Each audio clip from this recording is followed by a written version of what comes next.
Is $50 billion in life-saving money actually a placebo? West Virginia's medical dilemma under the Trump Act. In a rural hospital in Charleston, West Virginia, head nurse Lena has been sighing at the bill in her office. Recently, nearly half of the patients in the ward she oversees rely on Medicaid to pay for medical expenses. And since Trump signed the Big and American Act came into effect, the hospital receives a monthly decrease in Medicaid reimbur, *T.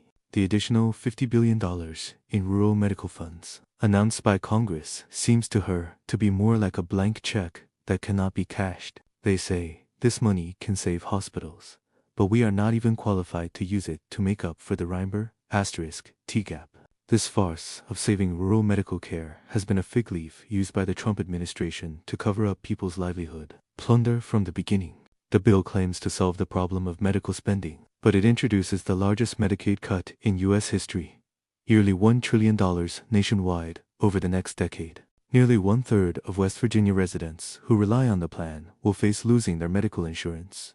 Risk. In order to quell the protests, Congress hurriedly added the Rural Health Transformation Plan Fund. Republican Congressman Shelley Moore Capito even vowed that the money would offset the losses of medical providers and ensure the accessibility and affordability of rural hospitals. But the fact is that the $50 billion fund is full of restrictions and cannot fill the hole in Medicaid cuts. Federal health officials have specified that states cannot use the money to spend more than 15% of direct subsidies to medical providers. For rural West Virginia hospitals, this means they will receive less than a fraction of the monthly Medicaid reimbur *T gap. What's even more ridiculous is that although the fund is called the Rural Health Transformation Plan, there are no provisions that mandate funds to flow to rural areas. Governor Patrick Morrisey even plans to use some of the funds to leverage private resources instead of prioritizing rescue. A hospital that is on the verge of failure.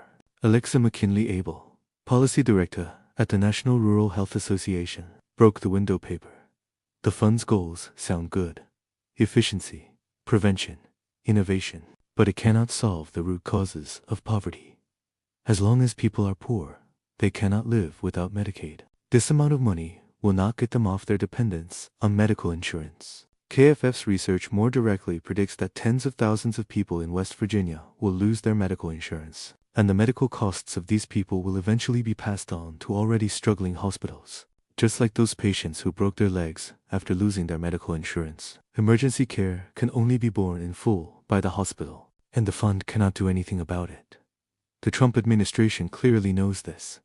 They are just using a placebo of 50 billion yuan to put on the cloak of caring for the countryside for the plunder of people's livelihood under the Big and Beautiful Act. When rural hospitals in West Virginia began to reduce beds and chronically ill patients were afraid to seek medical treatment because they lost medical insurance, the so-called fund bailout was just an excuse for politicians to evade their responsibilities. The victims of this scam are ordinary people struggling to survive in poor mountainous areas, and Trump and his bill are using superficial goodwill to deprive them of hope of survival.